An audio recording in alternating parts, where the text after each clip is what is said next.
Design autrement pour aujourd'hui.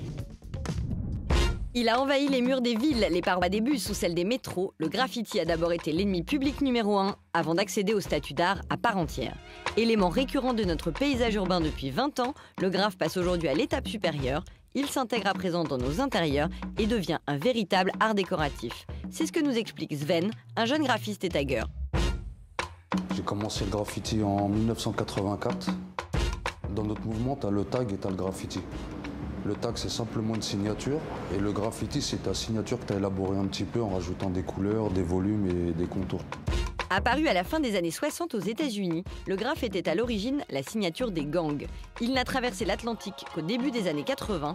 C'est là que la jeunesse hexagonale s'en empare et en fait un mode d'expression radical. Les graffeurs se sont peu à peu organisés, leur art s'est codifié et aujourd'hui, ils se sont regroupés en collectif, comme Sven qui a créé Agrafart pour donner une nouvelle dimension à son art. Agrafart, c'est la rencontre entre une personne qui s'appelle Cédric, qui est à la base attaché de presse, et moi qui étais dans le graffiti. On avait un peu la même passion, le graphe. Donc on s'est dit pourquoi pas ouvrir un lieu qui serait un des premiers lieux dédiés uniquement au graffiti. En plus de ça, dans le célèbre marché Paul Bert à Saint-Ouen. Et pour promouvoir le graphe, Sven a eu l'idée de mettre en place une collaboration détonnante entre son collectif de graffeurs et une marque de literie plus habituée à un univers chic et feutré. Le fait d'avoir collaboré avec Astens, c'était un petit peu paradoxal parce qu'on ramenait un petit peu de nous ce qu'on appelle la rue, dans le milieu un petit peu de la literie de luxe. Avenue de la Bourdonnais, la Tour Eiffel à côté, ramener le graffiti ici, Moi, mon but, c'est de faire évoluer notre art et d'arrêter un peu les préjugés sur le graffiti. C'est pas simplement du vandalisme ou de l'insécurité, ça peut donner ça aussi. On nous appelle beaucoup, surtout pour les chambres d'enfants. Après, on a déjà fait des cuisines, des salons.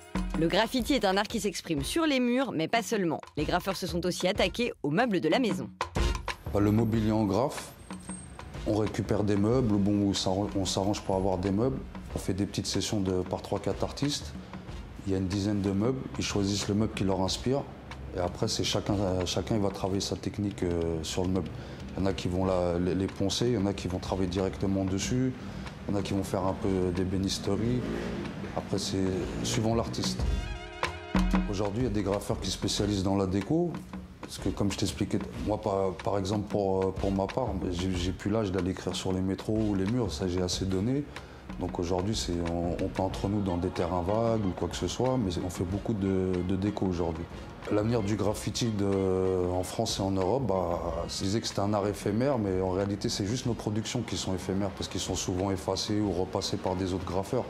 Mais cet art-là, il a aujourd'hui 40 ans, donc je pense maintenant que c'est un art à part entière et ça ira qu'en évoluant.